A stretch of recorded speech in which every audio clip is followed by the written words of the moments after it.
I'm sure if your weather's anything like ours right now here in central Illinois, you're wet, you're soggy, you're not putting in your food plots like you typically would be. Well, neither am I right now. Today I'm going to come out here and I'm going to plant some crabapple trees in front of my tree stand behind me here. And more or less just going to use it kind of as a pulling power on this waterway. In between my crabapple trees, I'm going to go ahead and plant some 9-bark, some serviceberry, some apple serviceberry, arrowwood, dogwood, you know, give some natural browse structure in there as well. So when these deer are traveling up and down the waterway, they got a reason to kind of come to this end of the waterway right where my stand's located. And with this waterway, you know, it's impossible for me to get busted as long as I hunt it with the right wind. It's all ag out behind me here, and those deer are just traveling up and down. So it's a perfect setup, and this is just one more little thing I'm trying to add to it to make it even better.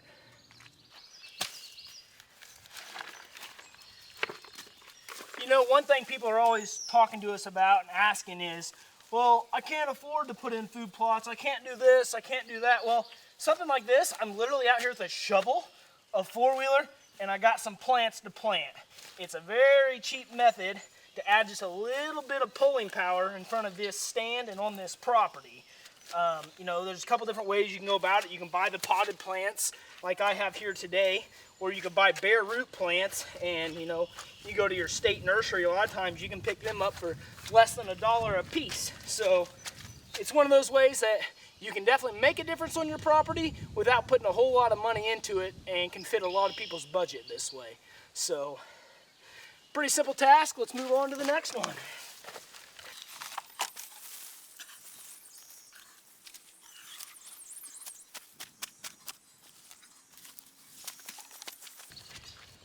I'm going to go ahead and tube these doggo crabapple trees today, and the reason for being is I don't want the rabbits coming in and chewing on these trees and girdling them at the base. You know, if they were to girdle these trees, they would stump sprout back and become more like bushes.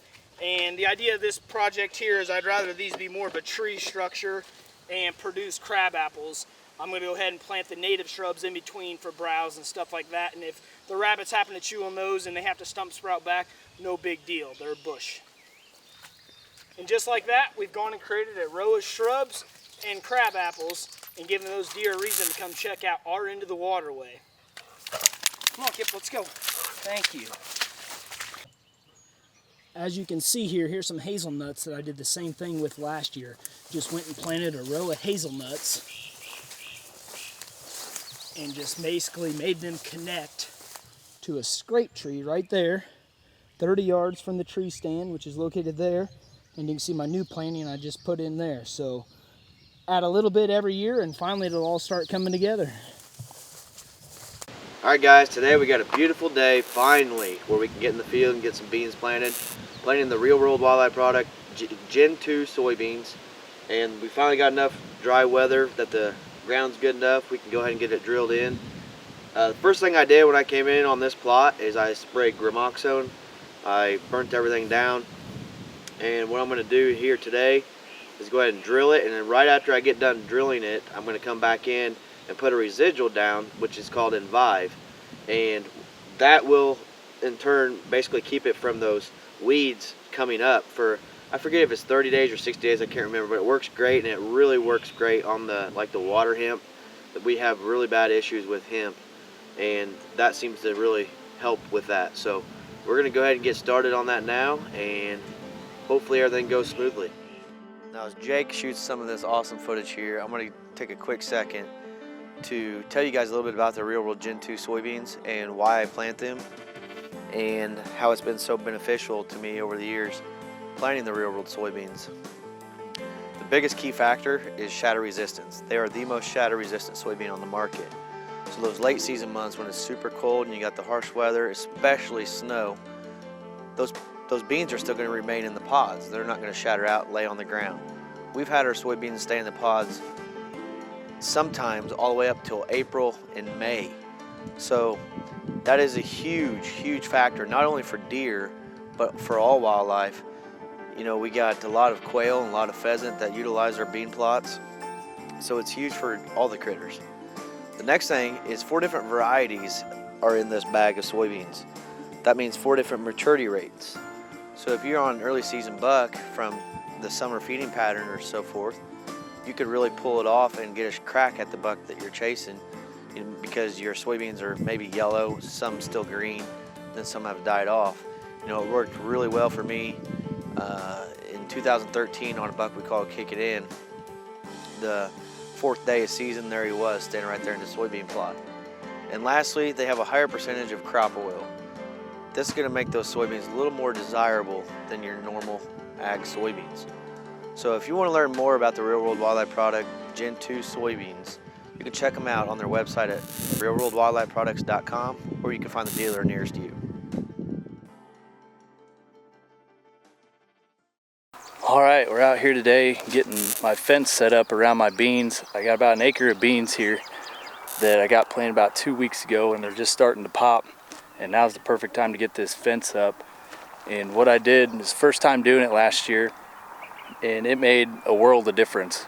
I ran into the problem where once it was cold and the deer needed that food, I didn't have a food source because they cleaned me out beforehand because it's such a small plot. So we put up this fence last year, and I'm going to throw a graph up here for you guys to look at of kind of the graph that I went off of. And the fence heights do seem a little bit low, and it really don't make sense to me, but I guess it messes with the deer's depth perception, and it definitely does work. But what we did is we came in here and sprayed a week ago along this whole fence line, and then we came in with a weed eater to get everything away from the fence. And what we're using is for wire, it's made by Gallagher. You can get it on Amazon, pretty cheap. And then for solar panel, we're using this Solar Pack 6 from Parmac. And here's the ground rods. We ended up putting 2 6-foot ground rods in, and we connect that to the solar panel. And I just went all the way around, got all the brush and grass off the lines, and with the changing elevation, I measured each post, made sure the outside one's at 18 and the inside 2 are at 10 and 24 inches. So now, turn it on, and that little voltage meter will show you how much juice you got, and it'll just keep ticking. But when you send this on, or when you set this up, you want to face it towards the south. That way the solar panel gets as much sunlight to charge it up as possible. Another thing is when you're buying materials for the fence, you got these little plastic tighteners that you can get. They're along with all the fencing supplies, and I highly recommend using them every so often. And you can use them when you need them, just to tighten up that fence. As the season goes on, it's going to start sagging, and you just every so often tighten it up. And another thing, if you're going to do this fence year after year, these hand rollers are a lifesaver. And you just label them what line you got or what line you're rolling up, so next year there's no guessing of which is the outside, which is the inside, and you just roll it up and go. But that's my little tip. It'll save you a lot of money in the long run. If you're going to plant food plots and do it all, you might as well make sure you have something to hunt over during season. So I'm getting eaten alive. What I'm working on today is this tree right here behind me. There's going to be a new stand location. We're going to go up here right above this big limb. If you can see, it's pretty high. It's going to have to be a high spot because then there's another hill behind it. But then right here behind the camera, I'll turn it around. I'm basically just prepping the spot for a water hole. Gonna get the tub sank in the ground today. It's just a 75-gallon tub. I've got a lot of water on the property, but the bedding is about 100 yards this way, and 50, 60 yards this way. So we're kind of right in line with their bedding. But my plan is, and our plan is come rut and pre-rut, when them bucks are really chasing hard and they're not really after the food, but they need the water, they can jump up out of bed, come get a drink. And so that's basically what I'm doing. So I'll flip it around so you can kind of just see the before here and then the after in a little bit. So that's a 75-gallon jug, and I'm gonna sink it in the ground just to the left where it's at. But I'm gonna go through and I'm gonna just brush hog most of this stuff.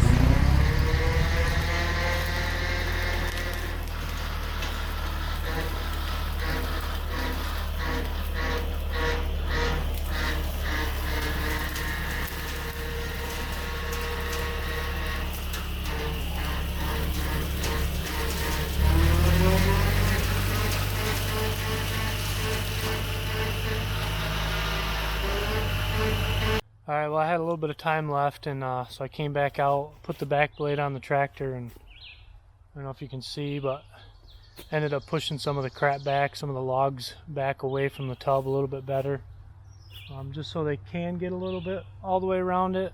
But now I'm going to go ahead and hit the backside with the rake and shovel and just kind of get that a little bit smoother, and then off to fill it. Probably won't be today though, but pretty much the water hole's just about done. I probably could have slid it out away from the down tree and all that crap, but if it doesn't work out, then I'll redig it next year. I'll go ahead and try it out this year though and see if it works. I do not want to dig that hole again. I'm already sweating my butt off.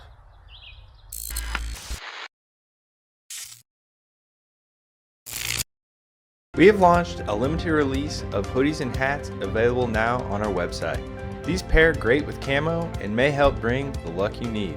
If you're looking for a new hat or hoodie and would like to support Team Radical, check out team-radical.com/shop. Serious land managers do everything they can to grow and harvest the biggest bucks possible. Maximizing herd health is part of any good management plan. Real World's exclusive Expect Healthy Deer technology is a true game changer. Developed by professional animal nutritionists working with captive deer breeders, Expect Healthy Deer technology can help your herd by enhancing the immune system, repelling insects, improving survival from disease outbreaks. This is going to lead to increased fawn production and antler growth on your property. To learn more, you can visit realworldwildlifeproducts.com.